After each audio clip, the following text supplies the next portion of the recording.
Hi, it's Ricky of Moshville Times here once again. Now, tonight, ladies and gentlemen, we have one of the best frontmen in extreme metal today, none other than Mr. Slam King himself, Jason Evans of Ingested.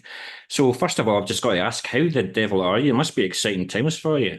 I'm doing great, mate, to be honest. Like I'm just buzzing. Like it's so like this has been uh considering we've not been touring, like this is our time off touring. Like, do you know what I Yeah. mean? We're on time in between tours. Like this has been like the busiest, like one of the busiest weeks I've ever had. Like it's crazy. So we've been doing all kinds of shit. So obviously we announced the album a couple of weeks ago. We dropped our first single with a music Yeah. video, Paragon of Purity. The reaction to that's been great. Then we've announced our headline tour in UK and Europe for April, May. We're taking Fallujah, Vulvodynia, and Melancholia out with us, so that's going to be crazy.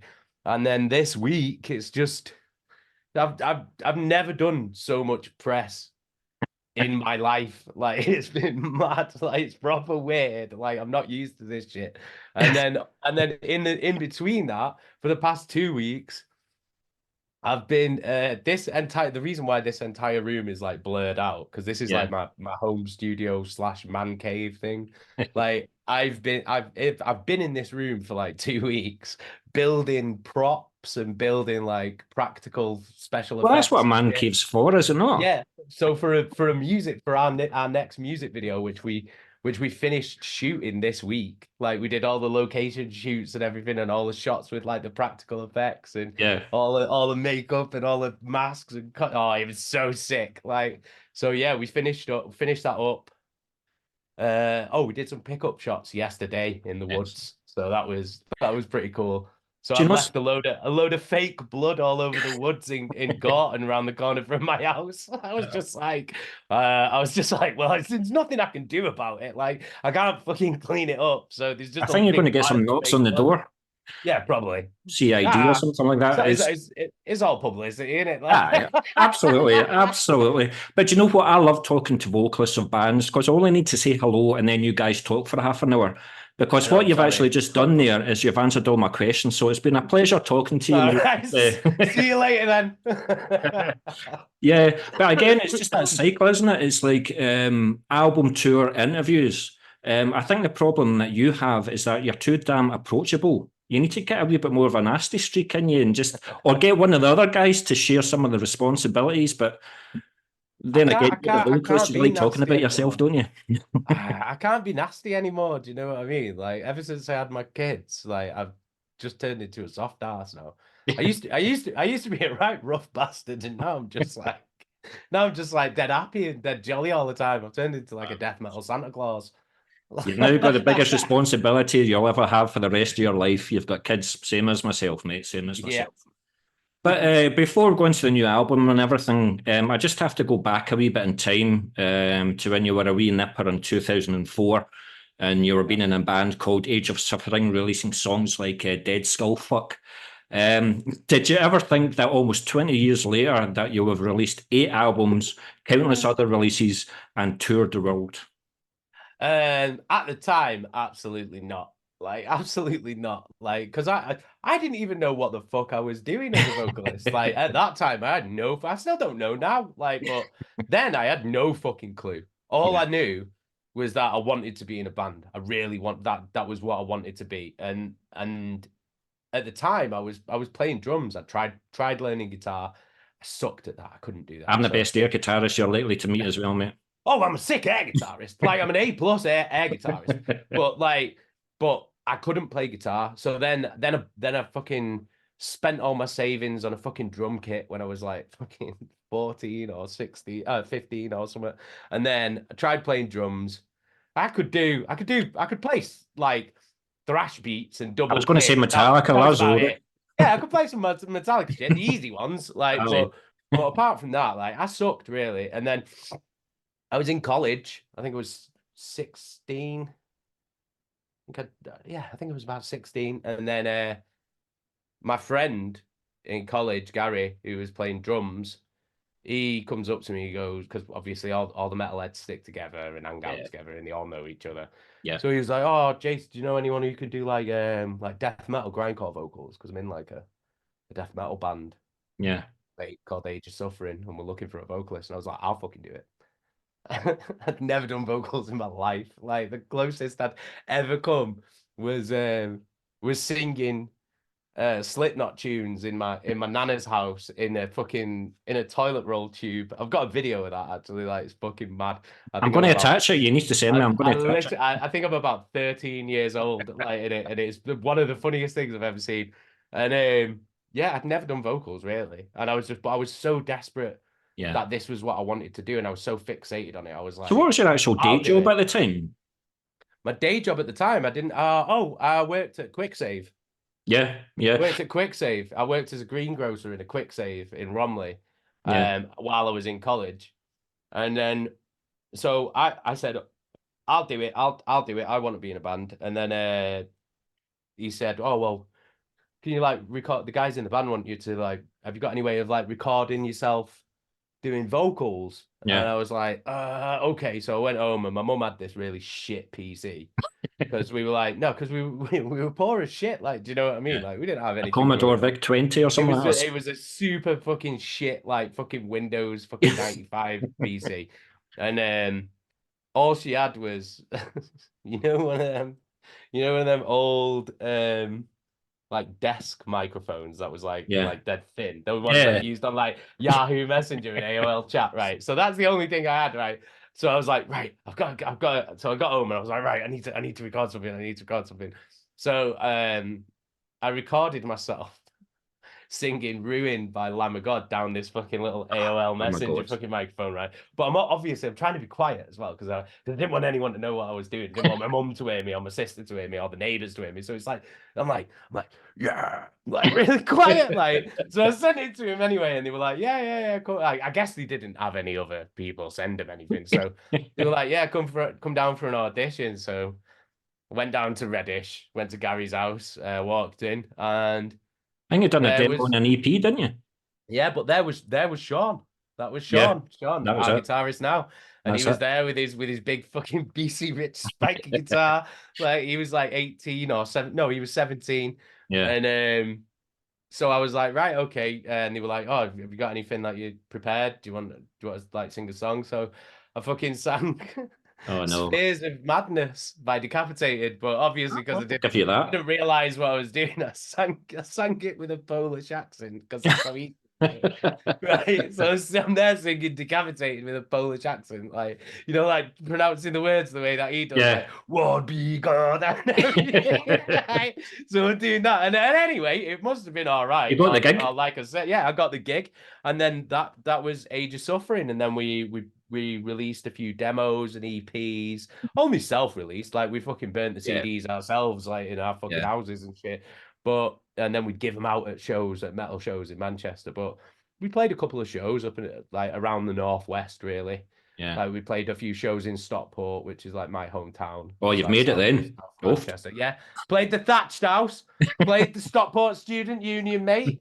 You know what I mean? Like That's it. That's the completed pinnacle of Stockport. your career. You can't better that. But is there a point in the early Ingested career that you thought, we're going to do something with this? I'm going to chuck my day job. I'm going to give this 100%. Let's do Ingested. Was there a time where you went, we've got something um, here? not until we became Ingested. Like when we were Age of Suffering, we we were just having fun. We were just having fun. None of us had ever. This was all our first band. Yeah. Do you know what I mean? Yeah. Like the whole band was what became Ingested, apart from the drummer. Yeah. Yeah. The drummer was the only one that wasn't a part of Ingested. So we were just having fun. We were just having fun. We were still kids, like, and we were just got making music and Because I just was going to thinking it play was maybe like the shows. second or third album. You're like, right, I don't need to go to work on Monday morning. No, Ingested is my no. Monday It job. was. I mean, when Lynn joined, and then we scrapped all the old Age of Suffering songs and then changed the name to Ingested and completely changed our style. That was when we realized that we were onto something. Yeah.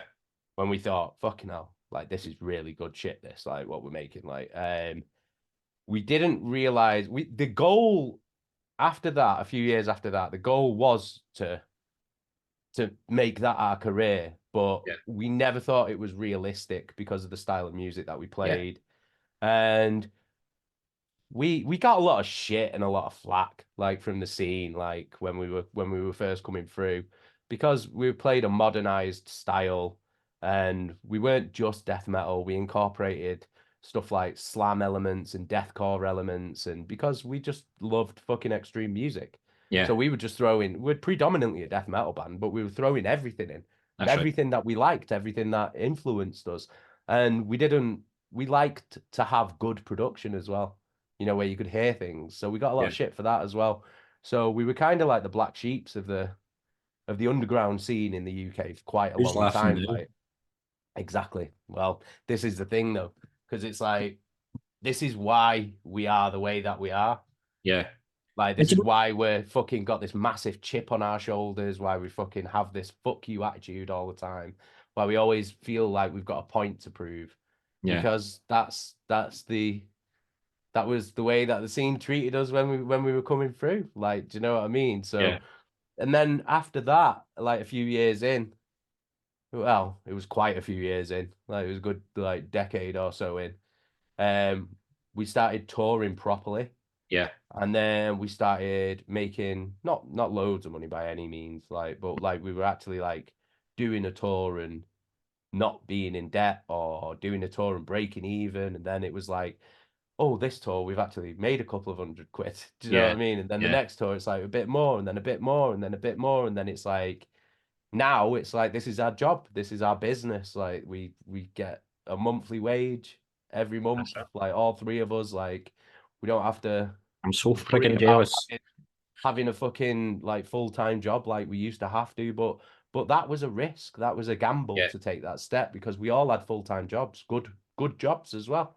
Yeah. Me and Lynn were restaurant managers, Sean was a postman. Like they were decent paid jobs, but it was like we got to the point where it was like, right, here we're at a crossroads. We can either I can keep imagine our you had that point in the full-time jobs, studio. You're yeah. like, right, are we doing this 100%? We chucking our jobs in? Or are we just going to be like a recording project and do small tours? There must have been like a Yeah. moment in time that you remember. Yeah, it was, I think we were on tour, or we were about to embark on a tour, and we were basically like, right, we're at a crossroads here. We can either all quit our jobs and all jump in, like both feet, Yeah. and go for it. It is a gamble, Yeah. because like we've got kids, we've got bills to pay, like, and money's not going to come straight away. Yeah. But if we want to get to it, that's a sacrifice that we have to make. So obviously we have to go back and speak to our families and like discuss that, because it's not just our decision. Yeah. You know what I mean? It's not because this decision doesn't just affect us. Yeah. It affects our families. Like, but our families, our wives were just like, this is who you are. Yeah. Like, you are not made to do anything else. If you don't do this, you will regret it for the rest of your life. Like, we will make it work. We'll figure it out. But you have to do this. And as soon as they said that to us, we were like, all right, let's go. And Yeah. then there's been no looking back since. We've been Oh, fucking on tour, apart from COVID, obviously that yeah. fucked everybody. But apart from that, we've been on tour constantly. We've been constantly writing and producing albums, releasing music videos. So like, there's no stopping us. Like that, our goal is to become undeniable. Like we started off as that band that everybody ignored, and people pretended that we didn't exist, or they told us that we were shit, we weren't good enough. Oh, you guys will never make it. Like, Yeah. and now our goal is to prove all of them wrong, so they can fucking eat their words, and we will become unfucking deniable, and you can't ignore us anymore, because we're going to be right in your fucking face the whole time. You've just gave the title for this article for the interview. Our aim is to be undeniable. But I think when you reach a pension age of 65 and you're going to play your last gig, I think you need to do it back at Stockport where it all began. I would love that. I don't think, well, I know that the thatched house doesn't exist anymore. And I'm pretty sure the Stockport Student Union doesn't exist anymore.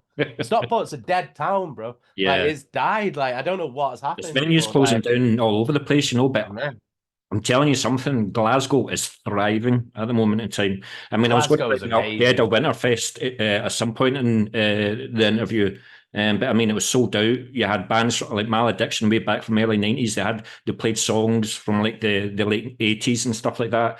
Sold out. Yeah, I mean, there was about 150 people there at 20 past one.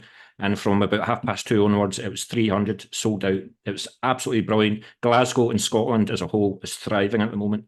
So I'm looking forward to seeing in April, but we'll all talk about Yeah. that.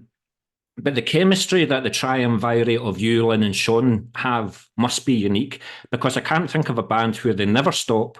You're always in each other's confined spaces and vans and studios, yet you have a formula and it continues to work. But there still must be that one person that's the hardest to please. Who is it? Um. I mean, hmm, there must I have been like think. tension over the years, but Oh yeah, yeah. Of course there is. I mean, like we've spent most of our lives together. mm, Like, do you know what I mean? We're more than friends. Like we're family. We're literally like brothers. do your wives not say Brothers like you argue spent all more the time with time. him than you? No, no, but that is the case. Like, Yeah, but like, I mean, brothers argue all the time, don't they? If you're in each other's pockets all the time, yeah, of course you argue all the time. But like, we don't really anymore. We used to, but now we're all like the three of us are all like so on the same wavelength when it comes to this band. yeah, Like we know what we want, all three of us. And it's always pretty much the same thing. Like, yeah, because that's just how it is. Like that's how it's worked. I think that's the reason why we've all been in this band since the beginning with each other, yeah, and yeah, none of us have left. Do you know what I mean? Like we've always been the same three guys. Like yeah. we had other members earlier, obviously, but we've gone our separate ways with them. But me, Sean, and Lynn still here, standing tall. Well, you've got Yeah. another 20 years ahead of you. You've still got youth on your side, even though you feel it sometimes, your age and things like that. But you've still got another 20 plus years in you. So you've still got it all to do. So Um, but obviously, the main reason why we're having this interview is the 5th of April. You're going to release The Tide of Death and Fractured Dreams. But I just want to concentrate on that title for a wee second. Where did the title come from? Did somebody just say it on the studio and went, that is exactly what the album's going to be? Or was it a wee bit of were there a few titles and that was the one that you chose or what? It came from a lyric that Sean wrote for the album. Yeah, And that title was literally a line in a song yeah. that he wrote for the album. And when me and Lynn were reading it, we were just like, yo, man, that That's line's deep. fucking sick. That's deep, that bro. Like, and then we were like, that'd be a fucking sick album title. And then we were like, is it a bit long? Is it a bit and then we were like, who the fuck gives a shit? Like, this is our album. Why are we even like, if we like it, why don't we just fucking do it? That's what we always do. Yeah, Like, when have we ever gave a shit what anyone else thought? Like, absolutely. so yeah, so we were just like, that's it. That's the fucking album title. That fucking per like perfectly encapsulates this album. Like it's a perfect album title. So that's why we went with it. We were just like, yeah, we ummed and ahed about it for a minute, realized that none of us give a shit what anybody else thinks, and then just went with it. Right, man. Right. It's not as if you need to ask permission from anybody, Yeah. so you just do exactly as you please. But the frightening thing about all of this is that you never rest. You always seem time to like construct new material. I mean, in the last 4 years, you've written 4 albums. I'm just wondering if Sean never sleeps, or does he I send you don't think riffs at so. 4 o'clock in the morning, and you're like, "Oh, it's all Sean."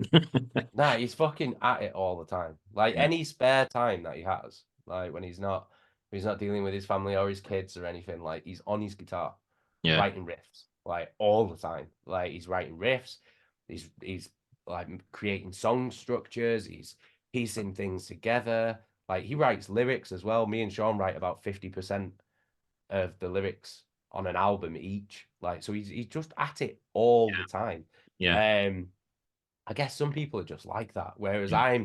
I'm a bit different. I can only write lyrics if I'm feeling something. Do you know what I mean? Yeah. I'm not the type of person who can just sit down and go, "Oh, this has to be done." Like, I can't work like that. Whereas Sean, it's just effortless for him. Yeah. It's like it's just a stream of consciousness, but it's like coming through his guitar. Like, it's crazy. Yeah. So we're always writing all the time. There's just always a cycle of writing going on, which is good for us, really, because we have so much material that we can draw from whenever we're constructing an album. Like, do you know what I mean? It might be You've like, probably got enough oh, material for the next album already. fucking more than that. But like, just because we've got those songs in the bank, that's not necessarily that's a song, if you know what I mean. Like, so it might be like we're writing a song and then it's like, oh, do you remember that riff in that Yeah. song that you wrote like a few months ago? Fucking dig it out of the Dropbox. Let's have a listen to it. Like, do you know what I mean? And then or maybe that one riff that we were thinking about, that might be like, oh, that might be a starting point for another song. Like, do you know what I mean? And then Yeah. just a constant cycle of writing. So it's good for us because it means that we can work really far in advance. So we released our last album in November 2022, Yes. Ashes Lie Still, Yes. and then 4 weeks after that album was released, He in started right. December 2022, we went into the studio and recorded The Tide of Death and Fractured Dreams That's because frightening. it was already done. It Yeah. was already done because we'd spent a whole year since we recorded Ashes Lie Still, Yeah. recording demos and tinkering and writing and playing with what the album that would become Tide of Death and Fractured Dreams. So by the time November came around and Ashes Lie Still came out, we were like, we've got this entire another album like finished, demoed. Like, we know exactly what we're gonna do with it because we've been doing it for a year. So let's just fucking book the studio and get in and get it done. And then that means that we've got a whole year while we're writing the next album, but we've also got a whole year that we can prepare for the release of this album. So we're not running around. There's no rushing. There's no deadlines. Like, do you know what I mean? Because So is that the way that you're going to continue going in? Is it going to be album, album, album, or are you going to do album, EP, EP, maybe an album? I don't know. Are you still open to the opportunity of doing like an EP? Yeah. I mean, if it feels right. I mean, I think the only thing that we'd ever do an EP for is if it was a few songs that made sense just together on their own. Because Yeah. the way that we write albums now is we're really conscious of the story of the album, not the narrative. Yeah. Not like there's a narrative running through it, Yeah. but like the musical story of the album. So the journey that the album takes you on. So now we're really conscious of the album having a clear beginning, middle, and end. Do you know what I mean? It has an ebb and a flow that you hear and you experience as you listen to the entire album, like as a complete work. Yeah. Because you can listen to the songs separately and they're great songs. Like, do you know what I mean? But the album, the way that we construct our albums now, is designed so you listen to the whole thing all in one go. Like, there's a clear beginning, Yeah. middle, and end. There's a clear ebb and a flow. Like, Yeah. there's peaks and troughs. It takes you on a ride right until the end. And there's the eye of the storm in the middle of it where everything goes calm and then bang, like you right back at it. Like, that's something that's changed in our writing process. Like, more with our more recent albums, we're a lot more, because I think with our earlier albums, it was, oh, let's write 10 bangers. Do you know what I mean? And then that's great. Like, that's absolutely great. But that's what it was. It was just 10 bangers on a CD. Do you know what I mean? Yeah. Like, so whereas the way that we look at it now is an album is a complete work. Like, it's an entire piece. Yeah. All together that works separately in its pieces, but together that is how it's supposed to be. Agreed. That was quite emotional. Yeah, thank you very much for that. While I'm reading out this question to you, you may as well have a wee bit of have another dram, mate. Have another dram. But you also have a unique way of recording. I think, I don't know, I'm hopefully right in saying this, but for the last album, Ashes Lie Still, the bass was recorded in Quebec by Christian Donaldson of Cryptopsy. The drums, It was Dom Grimard who apologies. who played the bass, but Christian recorded him, yeah. Yeah, yeah. The drums, vocals, and the additional guitars were recorded and engineered by Nico Benanito in Yep. Spain, and the guitars and the additional vocals were recorded in Manchester. So does this album follow a similar pattern, and why do you have things in this way, do you think? Well, that last album was recorded still towards the end of the pandemic, which is why it ended up being recorded all piecemeal. Okay. I was actually supposed to, I actually flew over to Mallorca, to Spain, Yeah. to record my vocals, like when all the rest of it was being recorded. But I got rushed into hospital while I was there. That's not So good. I couldn't record. So that was a wasted trip. Was it food So poisoning or something? no, I had basically I had a condition. Well, I've still got it. Like, I don't think it goes away. It's called a cannabinoid hyperemesis syndrome. Oh, that's what I thought. I spell that. Yeah. It's like it's some like mad rare like condition where it's like a really small percentage of like heavy cannabis users will develop it. And I was using cannabis like every day. So but I didn't get I suffered with it for like a year, and Yeah. I didn't get a diagnosis because it's that rare that the hospital that I was going to didn't even know Don't what have a it clue. was.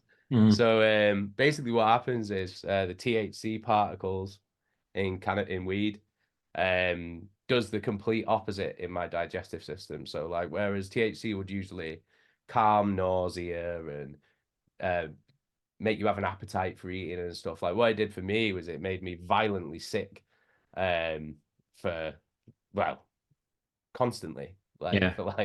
for days on end. Like it'd be like every 10 minutes I'd just be vomiting for days on end until there was like Wow. blood, and I'm vomiting blood up and shit, and then basically I'd have to go to hospital and get like You could anti-sickness write a like song about that. You'll have good yo, lyrics for that. it was fucking mad. But obviously I didn't know, I didn't know what it was. I kept getting like the wrong diagnosis. Mm. So I was carrying on smoking weed because I didn't know what the fuck it was. And then I went to a different hospital a year later, and he was like, yeah, do you smoke weed? And I was like, yes. And he was like, how much? And I was like, all of it. And he was like, yeah, you might want to read this then. And I read this leaflet, and it's cannabinoid hyperemesis syndrome. And I read it, and I was like, You're off that's it now. exactly what it is. And yeah, and he was like, the doctor said, look, if you stop smoking weed right now, it'll probably never happen again. He was like, if you carry on though, it could get to a point where it's irreversible and you'll have a bout of this Wow. every couple of weeks or every couple of months for the rest of your life. And I was like, right, cool. That's made my decision for me then. Yeah. Yeah. Yeah, so that was why that album got recorded like that, basically, because I had to come home and then record my bits like a couple of weeks later once I'd recovered. This album was we were all in the studio. We were all in the studio in the middle of the Welsh Valleys. It was fucking December, and it was like the cold. We were there for a week. We were there for like 7 days. Did the whole album in 7 days, and then it was like the coldest week on record for that area of Wales for like 50 years. So it was fucking awful. Like it was fucking horrendous. Like it was so cold. Because obviously you need to warm up before you're Yeah. like playing guitar or drums or doing vocals. And it was like, there's no warming up here. There's no warmth. Like there's none to be had. Were you doing your So vocals with a woolen hat and stuff? I was like wearing this big fucking like snuggle hoodie and everything. Like it was freezing. But we're Got the job done. we're that type of band that when we're backed into a corner, when like the shit's hit the fan, that's when we Yeah. shine. Yeah. Like, do you know what I mean? Because we're used to that shit. We're Yeah. used to like hard fucking times. So when you put us in that environment, we fucking thrive. And Yeah. that's why the album sounds as good as it does, because it was just aggro. Like I was fucking fuming. Like so, and we just smashed through it. And But it that's what sounds I was actually fantastic. going to ask about the recording process. Was it like quite a straightforward process for you? It was just by the numbers, or was there a particular song or a particular part of a song that you just couldn't nail it first, second, third time, and it was annoying you, or was it quite a straightforward process for you? No, I smashed through it, to be honest. Because the only reason why is because we had a year with these songs. We'd been demoing these songs. I've been recording these songs in this room right here with this microphone that I'm talking to you on. Yeah. I've been recording them for a year, tinkering with them, changing things. Like, so Do you have any at that ASBOs point, from your eh? neighbours? Do you have any ASBOs? Nah. I think the noises I make, they're too scared to come knocking on the You sing in the shower, you're singing in your car, door. and everything like that. All good, all good. But recording the same vocal lines over and over again, maybe over a short period of time, or you said a week. Do you go through some vocal techniques before you start recording, and maybe also what rituals do you have before you go on stage and play an hour's set? With recording, it's mainly just drinking loads of tea, like loads and loads of tea. Yeah, just Are cups you of tea. herbal teas? Nah, I do that when I'm on tour, but not when I'm recording because it's just Yeah, I'd rather just have a normal cup of tea. Do you know what I mean? So I just have loads of cups of tea, and I'll just drink loads of water, and that'll be it. And then might have a beer. Do you know what I mean? Just to loosen me up or whatever. But that'll be about it, really. yeah, It's mostly when you're in the studio, it's mostly about making sure you just get rest every yeah. night. Like, but I do have some weird rituals on tour though. So I do because I'm 36 now, so I have Do to re do mi fa all I sol la have ti to do. no, I have to. Mine's all like physical. I have to like do stretches and all that shit and make sure that I'm all limber because if I don't, I'll pull something and then I'm fucked for the rest of the tour. Yeah. And so I have to like do all my stretches and shit like that. So I stretch all my legs, my back, my stomach, my neck, my arms, everything. So is that something you maintain in your time off? You go to the gym regularly? No, No, I fuck. didn't think so. Nah, do I fuck? I've got a load of weights and shit here, and I've got an exercise bike here that neither of which that I use. They've just been sat there like furniture. But I have, as far as like rituals, it's just for touring. It's the stretching that's really important. I'll warm up like my vocals, like doing like lip rolls and stuff, you know, like just Yeah, that kind of stuff. yeah, And then I will drink throat coat tea before I'm going on stage and while I'm on stage as well. I'll have it on stage as well. yeah. But my two biggest rituals that I always that without fail that don't even affect anything, by the way. These are just mental things You have to that do. I just have to do. So for like half an hour before we go on stage, I'll put Oasis on full blast in our in our It's been a pleasure in talking our to you. green room. Bro, yo, I'm from Manchester, man. Like, do you know what I mean? Like, it's the Manchester G up. Like, we have to listen to it. Like, so for half an hour, I'll be blasting Oasis tunes like out of our green room. Do the Don't give a fuck. Gallagher's know that you do this? I don't fucking know. Probably not. Probably don't even know I fucking am. Like, but That's, in fact, that's the title of this article. Then, Ingested are Oasis fans. That's yo, here's the thing about Oasis, right? If anybody ever asks me who is my biggest influence, I always say Oasis. And it's not a musical thing. It's because they came from where I came from.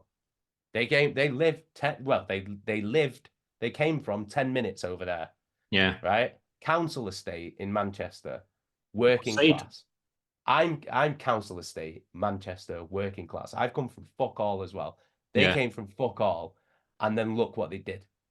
They yeah. became one of the biggest bands on the planet. So me growing up in the 90s and seeing that, I was like, oh my God, like we can do it. Like, do Yeah, you know what I mean? Like people like me can do it. It yeah. can be done. So they're the biggest like influence for me because they came from where I came from. Exactly the Can't argue same. with that. Fair And comment, mate. then Fair comment. the other ritual is I have 2 shots of Fireball before I go on stage. Only 2. And it's literally just 2 shots of it. Can't be an Like odd number. Even Fireball. Mattelli, it's got to be 20. It cannot be 21. It's got to be 20. And that's it. They're my rituals. That's what I do before we hit the stage every night. That's really cool. That's really cool. If I had more time, I would ask you, like, what would you do if you were actually late arriving for a gig and you don't have time to do all these rituals? Have you got it in your head that this gig's going to be shit, or I'm worried about how I'm going to be performing? No, that puts a fire under my ass. And again, you're backing me into a corner. So then I'm gonna start lashing out like a fucking rat. Do you know what I mean? Because it's like, so what's gonna happen is I'm gonna end up having a really good show Yeah. because I'll be fucking fuming. So I'll be going out on stage with a big old chip on my shoulder and a fucking attitude problem. So it's like I've got a point to prove now. Do you know what I mean? Yeah. Like that's Yeah. what happens. If you tell any of us in Ingested that we can't do something or we're not good enough to do something or oh this has happened, so like it's like no, that's like waving a red flag at a bull. Like that's the worst thing you can do to us. I'm Like scared to because say that to you we're because just you gonna punch your screen. no, it's No. just like it's like this there's just like a fire that just starts, and then it's like, oh, really? Like, and then you just go. Do you know what I Yeah. mean? And then we Yeah. end up like smashing it. No. Like, Fair play, man. Fair play. Um, Right, that's excellent. Thank you very much for that, Jason. But obviously, so we talked about you doing the vocals then, and I know that Sean does backing vocals. But yeah, have you ever approached Lynn and said, when are you going to do some vocals? he does some vocals on this album. There you go. You, yeah, they're like in, um, mixed in with some other backing vocals, but like he is on this album. Good. He never wants to do that shit. Like, and we were just like, go on, like, and Is he then going to do it live? That's the question. oh, no, he won't do it live. He's playing too fast. He can't do that. Like, Well, I mean, you say that. You say that. I mean, again, at Dead at Winterfest, there was Cremulation, for example. All three of them were vocalists. The drummer was main vocalist. And then Jaundice, who are a band to watch out for, by the way, at Glasgow. They're like teenagers, like 16, 15, 16, 17 and stuff like that. And their drummer was a vocalist as well. So I would go back to Lynn and say, you're doing this live. you gotta do it. You gotta do it. Yeah. Absolutely. Well, Absolutely. he can be like a death metal Phil Collins, can't he? I guess. Like, he looks like him, so. Absolutely. We'll get it sorted, mate. Get it sorted. Or do you know what? I'm going to say, what I'm going to say is, you cannot get Lynn to do vocals live. There you go. All right. Well, we'll see about Yeah. that. You can't use my own tricks against me. I've been listening. But for me, having listened to the album a few times now, you obviously know straight away that's Ingested. And can I just say that when I play you on the radio, it's a pleasure to announce your name. You've got one of the best names in death metal. Rib Spreader's another one. I love seeing that name as well. But Ingested is straightforward, so easy to say. See, band names and songs, they deliberately want to fuck me up, but I love you guys for that. But however, there's a few tracks that I would like to talk to you about and personal highlights of the album for me. I have to say the opening track of Paragon of Purity is my favourite of the whole album for me. Because I feel like it's a wee bit of a homage to your earlier days as well. Because I think there's times in that song where I felt that you haven't went that low in quite some time. Would you be right in saying that? Yeah. There's some pretty fucking mad noises on this whole album, really. But yeah, that album, that song, Paragon of Purity, is a homage to because I was like, see, when I listened to it, I was like,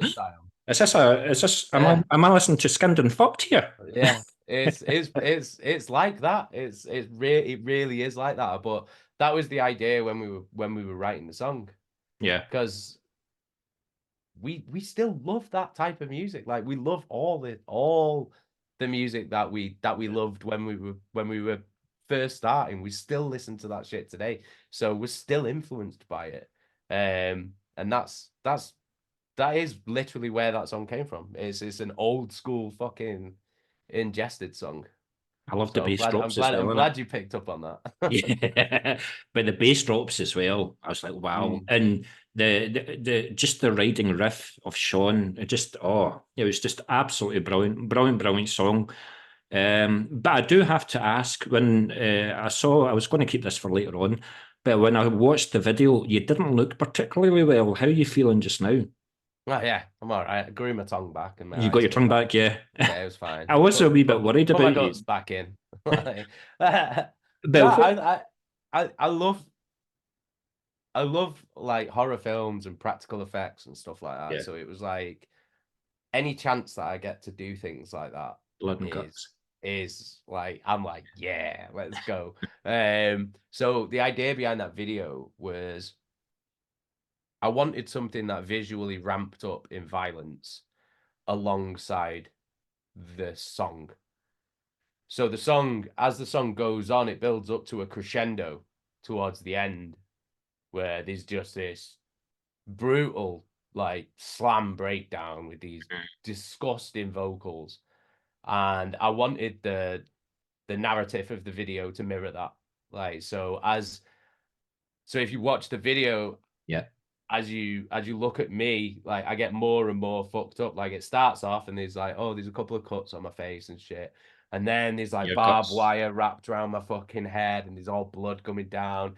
Then my guts start getting ripped out of my I just thought you belly. couldn't shave. And then they tear my eyes out, and then finally they pull my fucking tongue out, and the last verse of the whole song is delivered while I'm just spewing Oh, blood everywhere, like, and it's sick. It's just fucking sick. yeah. And that was the thought process behind that video, like. So was that all your ideas, or did Loki Films, if what a fucking production they are, but was it Loki Films as well that kind of suggested one or two ideas for the video? Yeah, so Loki suggested we've worked with Loki Films Yeah, for years and years and yeah. years. Like we're really good friends with him. I love the wee We've clips worked at the yeah. end. See when it comes Oh, up with the Loki feet Films. dragging, Oh, yeah. brilliant. But yeah, so we've worked together for so long now that we are always on the same wavelength. Like he always knows exactly what we're thinking, and we always know exactly what he's thinking when it comes Yeah, to music videos. So he came up with quite a few ideas in it as well. With the being hung up and then these shadows like ripping at us and stuff like that. Like those were ideas from Loki. But good. all the violence bits, that was all this guy. You're sick. Sick. Love Sick. it, man. Wait until you see the next one. Wait until you see the one we finished this week, man. Fucking You should hell. watch some more love and romantic films and get the Oh, fuck Italian that. horrors out Fuck your that. system. My wife was watching Ghost the other day. I was like, why are we not Right, watching moving Road? on. I was like, why are we not watching Roadhouse? Fucking right. Damn right. Damn right.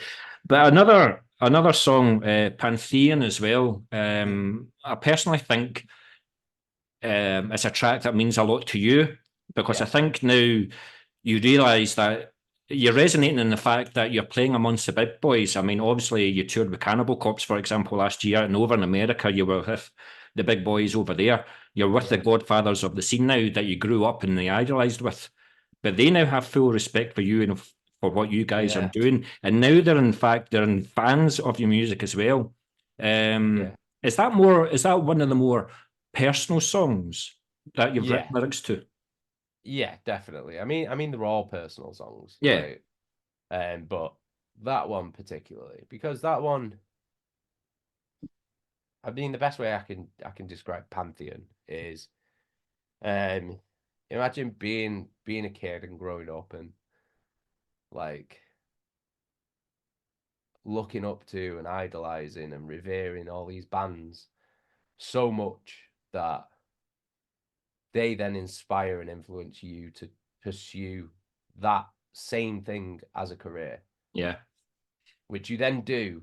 And then 18 years down the line, you're sitting in backstage areas, eating your dinner with them, laughing and joking, living with them for weeks and weeks on end, sharing stages with them, yeah, um, and becoming real friends with these same people that you idolized growing up. It's fucking mad. yeah, Like it's yeah, fucking mental, and it's like tour is when you're on tour, everything is moving so fast yeah, all the time. Everything's 100 miles an hour. So it's like you don't really think about what's actually going on. Do you know what I mean? Like, it's Yeah. just like, oh, like all the time.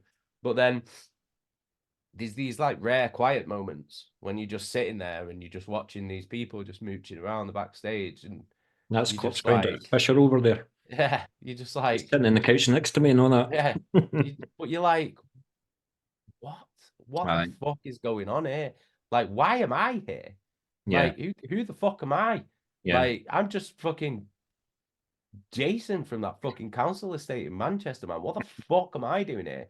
And then it's like, then when that starts to happen, then those intrusive thoughts start coming in.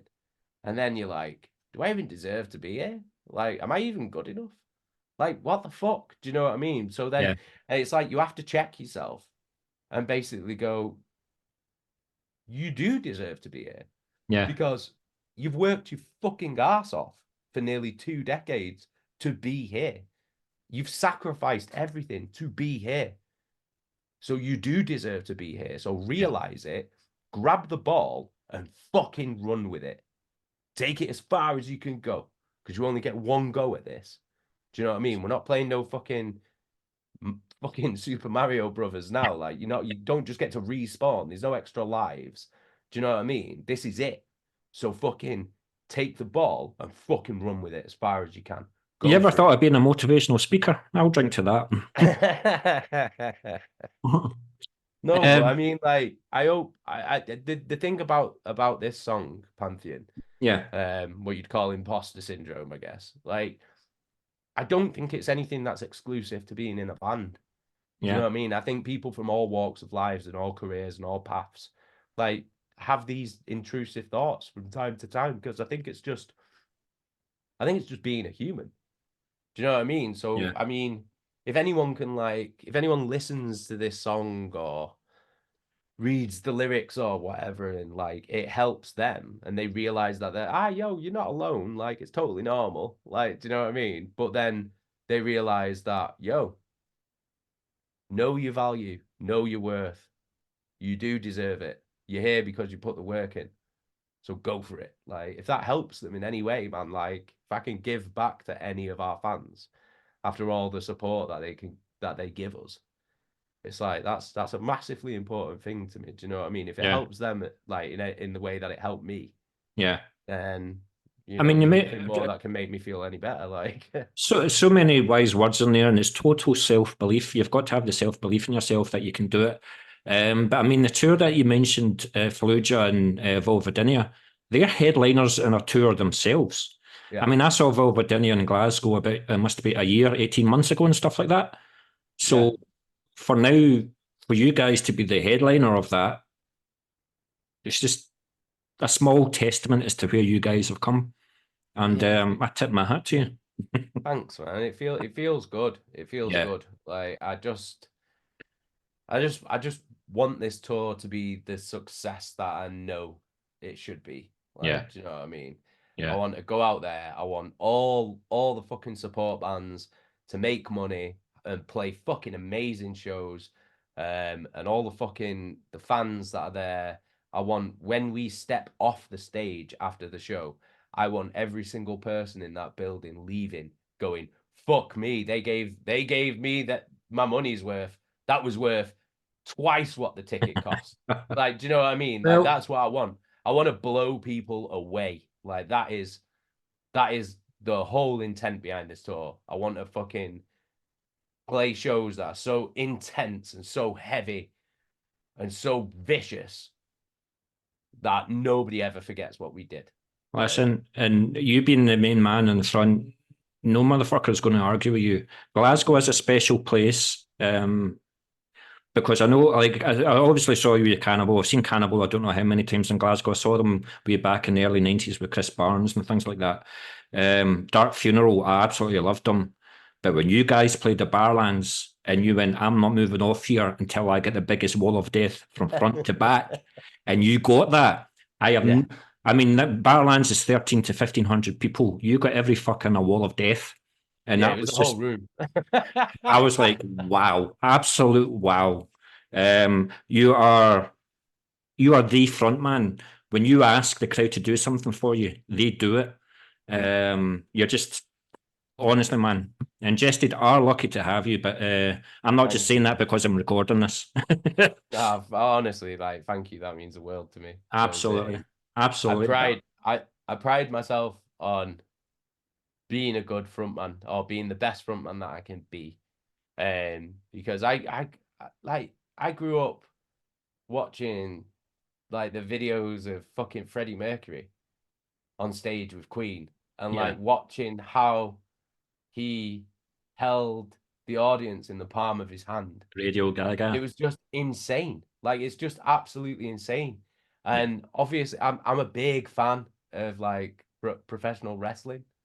Good. So like there's that as well. Like there's that aspect of it where I'll watch professional wrestling and I like the action and everything, but what I'm really looking at is like how people like The Rock or Stone Cold Steve Austin or That's Triple my H favorite. I was waiting for you to say it. Give me your favorite interact. wrestler of all time. My favorite wrestler of all Yes. time, Triple H, the game, bro. Oh, good shout. Good And then shout. Stone Cold Steve Austin, and then The Rock, and then The Undertaker. Right, I'll give you that. I'll They're, let you off they're, with that. they're, them. Oh, and then Shawn Michaels because he's fucking amazing as well. But it's watching them how they interact with the crowd because I think like when you watch like WWE or whatever, and you see like the wrestlers interact with the crowd, Yeah. that is like some of the best crowd work that you'll ever see. Like it's like their connection Yeah. with the crowd is insane. So it's like I want I want to take that and apply it to being in a death metal band, to being a death metal frontman. Like, do you know what I mean? I'm not going to start talking shit and start calling everyone jabronis or anything. I don't mean it in that way. I mean the manner in which they connect with a crowd. Yeah. Like that's massively important to me You're because I not think going to it give Sean elevates the the people's aspect of the elbow on the song. stage or anything like that. No. No, might stunner him. Give him a fucking tombstone onto his Kemper. Absolutely. Absolutely. But when it comes to your lyrics, though, like what type of person are you? I mean, do you always have like a notebook and pen and you open the door to your house and you see something in the street, you take a note of it and then you come back to it later on? Or do you read a lot of books? Do you watch a lot of documentaries? Where do you get your inspiration from your lyrics from? My inspiration for my lyrics is usually drawn from things that I'm experiencing. Okay. So things that like are happening around me, or thoughts, or feelings, or worries, or hopes and dreams, like anything that personal. Like they're all very personal. But what I do is I don't like to be so on the nose about what it is that I'm talking about because obviously, like I'm a human being at the end of the Yeah. day. Do you know what I mean? I don't want my personal business and my personal thoughts like all over the fucking shop. I'll talk about things to an extent, but I like to keep my private life private. Yeah. Do you know what I mean? So Yeah. what I'll do is I'll write lyrics about something personal, but then I'll give it like a skin of like the fantastical. So it's like it's not quite as obvious what it is that I'm talking about. So it's Yeah. so it's kind of up for interpretation. Yeah. So I'm like kind of vague about what it is that I'm talking about. And it's like there's another reason why I do that as well, is because I know what the song's about because I wrote it. Yeah. But whenever I've had a massive connection or a bond with a song or a band or anything like that, it's usually when I've been listening to the song or reading the lyrics, and I've interpreted that in a way that felt like it applied to something that was going on in my life, in my personal life. Yeah. So then what's then happened is I have an unbreakable bond or connection with that song or that band from then on because it means so much to me Yeah. because the way I interpreted it made me feel like I wasn't alone, if you Yeah. know what I mean. So it was kind of Yeah. like a help. Absolutely. So I try to be metaphorical in the way and be vague in the way that I write my lyrics so that if, like we were talking before, if somebody's going through something and they listen to one of these songs and they interpret my lyrics in a way that they're like, oh, yo, that kind of sounds like what I'm dealing with right now, and then that gives them some kind of help and gives them a bond with our music. Yeah. Like again, it's like that's so insanely important to me because there's not many ways that I'm able to give back to our fans, if you know what I mean. Like it's like, So, yeah, I can take photos with people and sign things and say hello and stuff like that, but it's like, I mean, something that's really going to make a difference to someone's life yeah. in the way that our fans have made a difference to our lives. Like, so if I can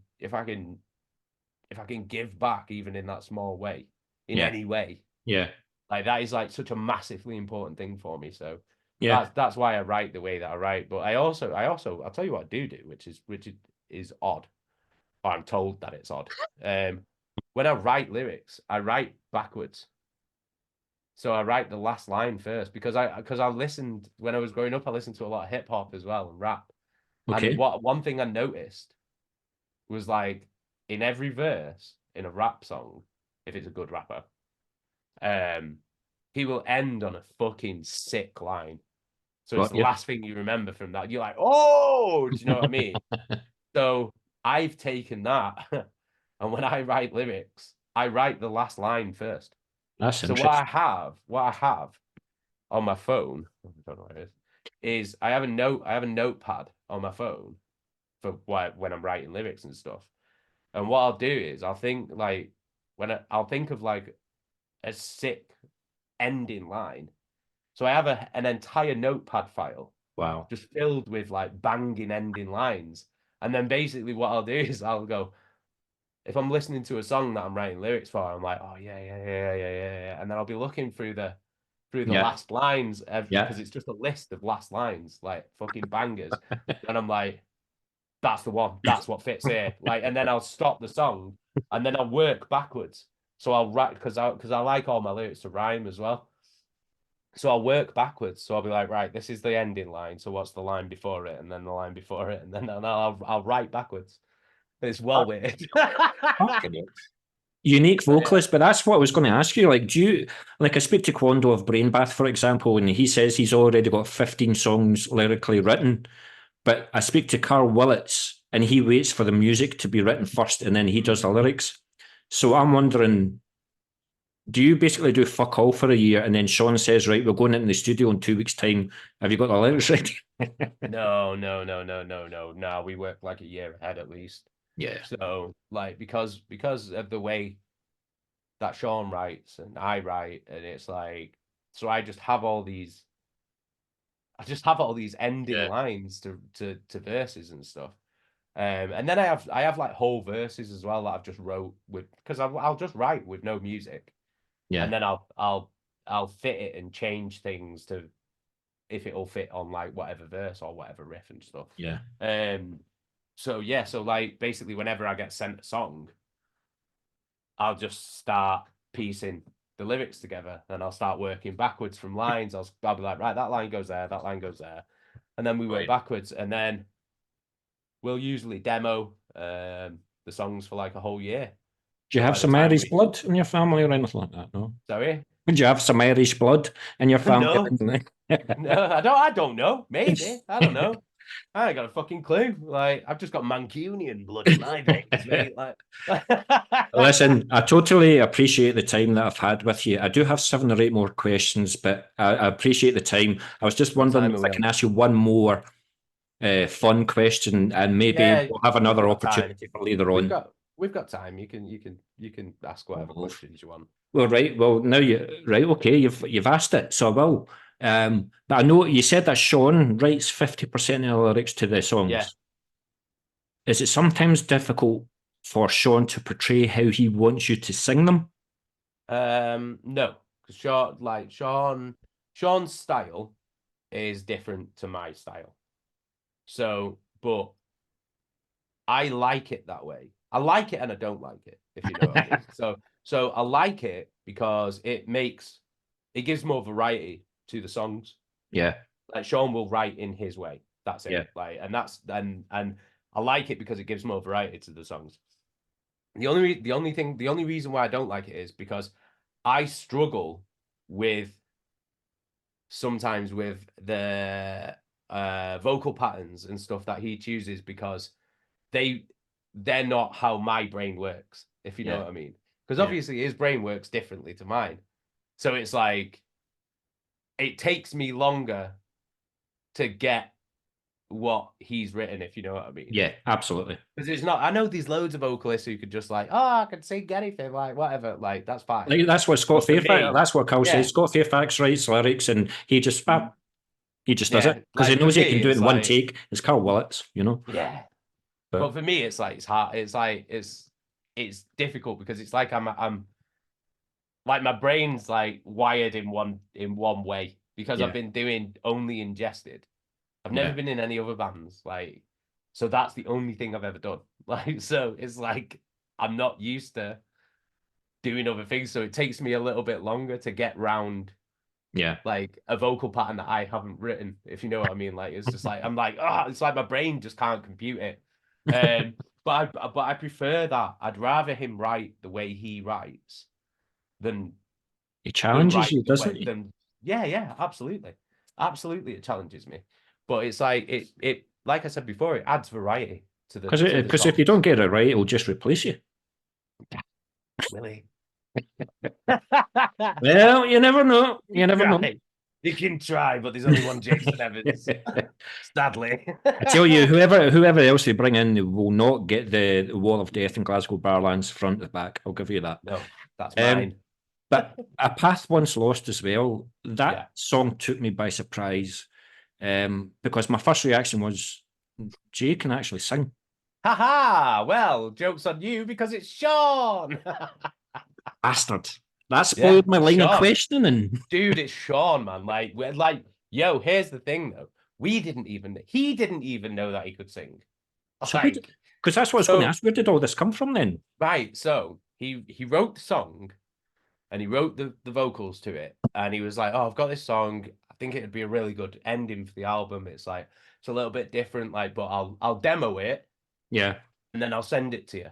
Like, so he demos it and he sings it all.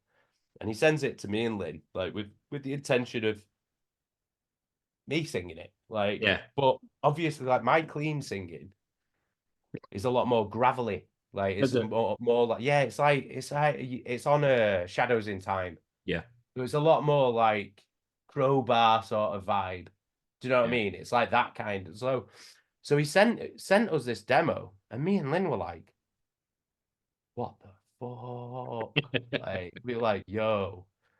And we were like, when the I'll tell you what my first reaction was. It was like, remember Watain done a blues song, like They Rode On. I went, this is fucking Ingested I'm listening to here. Where's this came from? Well, this is the thing though. We've never heard Sean sing. Ever. Because you touched on it with Ashes Lie Still and that album, you done melodic parts on that. Yeah. But this was like, he sent us this demo and me and Lynn were like, whoa. We were like, yo. And we were like, you need to sing this song. And he like didn't want to. How many takes? Wow, this is the thing we don't know, right? So he didn't want to sing it at first, and me and Lynn were like, nah, man, you have to sing this. Like, your fucking voice is sick. Like, you need to do it. Like, because if I sing it, it's going to change the tone of the song completely. Yeah. Like, this is what it should sound like. This is how you wanted it to sound. You should sing it because it sounds fucking amazing. Yeah. And so yeah, he was like, he agreed. He was like, yeah, okay, all right, I'll sing it. So me and Lynn were looking forward to seeing him record this in the studio. But he didn't want to sing it in front of us. So what the fucking sneaky little bastard did was he waited until me and Lynn were cooking dinner, grabbed Nico, went to the studio and fucking recorded it while we were cooking dinner. I bet it was Nico singing. And we were like, nah, it's fucking Sean, man. Like, and we were like, oh, when you're recording Path Once Last, he was like, I've already done it. And we were like, you fucking what? Like, you little bastard. Like, but we're going to make him sing it live anyway. Well, that's what I was going to say. Do you know what I was going to say? Definitely do not play that song live. Definitely not. Nah, we're gonna make him sing it live. We were just like, yo, that song's way too good to never be played live. You were like, Aye. you have to sing this song, man. So yeah, so No, you better. But great yeah, song, man. he's got a fucking voice on him, man, and none Yeah. of us ever knew. He even didn't know. He was like, I've never even sang before. Like I recorded that demo. We Well, were maybe like, when he plays it live, there we this will be the go. first time that Ingested use backing tapes. No, Who knows? we'll get like a quartet like on the fucking. That's it. Yeah, a choir. But artwork, you went. Am I right in saying that you went back to David Seidman? Yeah, that's right. And Yeah, did that feel like a natural choice after what he'd done with Ashes? absolutely, absolutely. It's great artwork. Yeah, See the his amount of vision. AI shit that's going about just now. Deicide, for example. Fuck. Well, they got AI stuff. Yes. Eh, it's whatever, innit? Pestilence as well. I'm not gonna fucking judge people. Like they can do whatever they want. No, this is the thing. It's their band, bro. You can do whatever you want. Like, do you Yeah. know what I mean? Yeah. So I don't give a fuck. I don't give a shit what other bands are doing, man. Like, I don't care. Like, Yeah. they can do whatever they want. Like, for me, I want a fucking proper piece of artwork, proper like actual piece of Fucking artwork. right. You know what I mean? But like No, I'm not judging anyone who uses AI yeah. shit. Yeah. Like, yeah, like you do what you want. It's your band. Like, this is what I'm saying. Like, you can do whatever you want in your own band, bro. So, but going with David Seidman was a no-brainer. His Yeah. vision is just Yeah. so unique. Like, What'd you give him? Did you give him the album and the lyrics and say you have free reign, or did you say to him, absolutely. "This is what's in my head"? No. No. We gave him free reign, total free reign, because in the past we'd been really hands-on with the concepts of album covers and stuff. But Yeah. when we first started working with him on the last album, we were like, look, we've chose David because of his vision, Mhm. because of his unique way of seeing the art, like because of the unique way, like it's so surreal, like, and we were like, if we were to even interfere in this, like, what's the point? Like, we could Yeah. just hire anyone. Yeah. Like, we've hired him for a reason because of the way that he looks at the world, like the way that he has his vision, like, it's so sick. So we were just like, right, here, we did this with both albums. We were like, here is the title of the album, here are the lyrics, here is the music. What is your So was interpretation that of the it? first draft that he actually gave you? And you went, "That's it," or was there a wee bit of Yeah, to I and fro? think so. Yeah, yeah, I Yeah. think so. Yeah, Cool. I think we might have said. I think the only change that we ever had was, can we have a little bit more blood? And that was it. Like that was That it. was you that said that. You Yeah, replied to that that was the email, didn't only you? thing. That was the only thing. And because it came and it looked like that, and we were just like, holy shit. We were like, fucking Ash's like still was amazing. Yeah. It looked amazing. Yeah. But this is a Excellent. whole other level. Yeah. Like, it's one of the best album covers I've ever seen. Yeah. Like, and I'm not even fucking piping myself off it. Like I'm being serious. Yeah. It's like it's one of the best album covers I've ever seen. It's so sick. Like, it's such a striking, like, unique image. The colors, everything. Yeah. It's in it, and it perfectly represents what this album should look like. He's nailed it. Like, we were like, what's your interpretation of this album visually? What do you think it should look like? And he was like, this. And we were like, correct. Do you know what I mean? I'll PayPal you the money straight away. It PayPal was you. just like, absolutely. That is Yeah. fucking better than anything that I could have ever thought of. Like, Nah, great stuff, man. but Great can we stuff. have more blood? Yeah, I mean, it's brilliant when I mean, you could have went to people like Dan Seagrave and stuff like that, but when you've got somebody that just gets it, why Yeah. change it? You know, why Well, change it? we worked with Dan Seagrave. We Yeah. worked with him on Where Only Gods May Tread, and that was a bucket list thing. We always wanted to work with Yeah. him because of obviously his work I've interviewed him as well. with I'll just say fucking that. Suffocation, who are one of our Yeah. biggest Yeah. biggest influences ever. And obviously now they're our friends as well because we toured with them for. There you go. There's Pantheon coming back. That's full There you circle, go. that mate. Absolutely. You know what I Well, mean? do you know what? We've got 6 minutes of this session left, so I'm just Okay. going to end it in a wee bit of fun. But you're the headliner on this tour in April, UK and Europe and stuff like that. So you've got an hour long set. you're going to play something like 10 to 12 songs.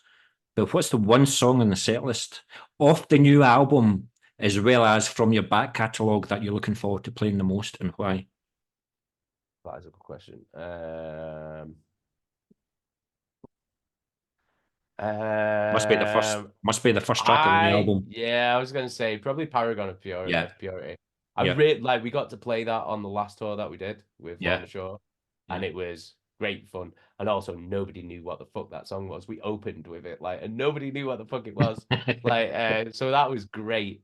Old songs. There's a few that I love. Like, there's a few that I really enjoy playing. The one that I The one that I probably enjoy playing the most, probably Impending Dominance, you know. Why? Don't know, it's just something about that song. It's just like it's so groovy. It's just got like proper swagger to it. I can like I get to like fuck around like and do like weird like shit like while we're playing it and stuff because it's just got a really good flow. And I think it's like such a heavy song, but it's like it's got attitude. Like that's the thing that I think is like the most important thing about being in a metal band is attitude, man. Like you have to have attitude. Yeah. Like you have to have balls, man. You have to have like, do you know what I mean? Like a fuck you attitude. Because this is the thing. Like it's like I didn't want to be in a metal band because I want to play by the rules. Do you know what I mean? I don't want to. I don't This want to was a sit good there. interview until you said that. Nah, do you know what I'm saying though? It's like I don't want to like if I wanted to play by the rules, I'll fucking go and sit behind a desk and wear a grey suit with a grey tie, eating grey Just slop. summed up my job, by the way. Oh, fuck off. No, it isn't. You get to talk to fucking metal bands and go to shows and shit. Unpaid. I volunteered to do this, by the way. You know. But like this is what I'm saying though. I want to go around the world. I want to kick people's fucking asses on stage. Yeah. I want to be Stone Cold Steve Austin. Do you know what I'm saying, Ricky? Do you get Do what you I'm know what I saying? want you to I do want to next fucking go time? around the world, See, when you flicking my come to middle Glasgow, fingers to everyone. see when you come to Glasgow and you play Slay, which is a great venue, by the way. At the end of the set, I want you to stage dive into the crowd. Oh, maybe. What do you mean? Maybe. What if it happens? What if it's like fucking School of Rock and I'm like Jack Black and I just fucking face plant at the beginning of a tour and then I'm fucked. Like Well, to be fair, and you're then I about have to 20 go stone home. later. Yeah. Yo, it's not 20 stone lighter, like maybe about 20 pounds lighter at this point. Like I better get on that fucking exercise bike, I? Absolutely. They'll get some new shit. They'll get some new shit. But listen, Jason, I cannot tell you, I was so nervous before this interview, but you could not have been more of a gentleman. And I thank you so much for taking the time to talk to me. We went over, and I appreciate that you've done that. It's definitely one of the highlights of my 173 interviews now. Amazing. So yeah, I mean, again, it was just COVID and belief. I can't do this. I can't talk to people face to face. Why would they want to talk to me? But I've Of talked to course Dan you can. Seagrave. I've talked to Carl Willits. Fucking, you know, you talk to idols because they don't have egos. I always thought bands have egos, but you are so approachable. Some of them do. Well, yeah, Not yeah. I this didn't one. want to name names, Not but this one, but some of them fucking do. Believe me, they do exist. yeah. Oh, yeah. Yeah. I know. But really, I appreciate the time that you spent with me. I wish you all the success with this new album. Comes out April the 5th, ladies and gentlemen. See these fuckers Ingested, Valuia, Vulvodynia, and Melancholia. No, yes, Yeah. yeah. See them in tour in April in the UK, because they're going to smash it. Absolute pleasure talking to you, mate, and it won't be the last time either.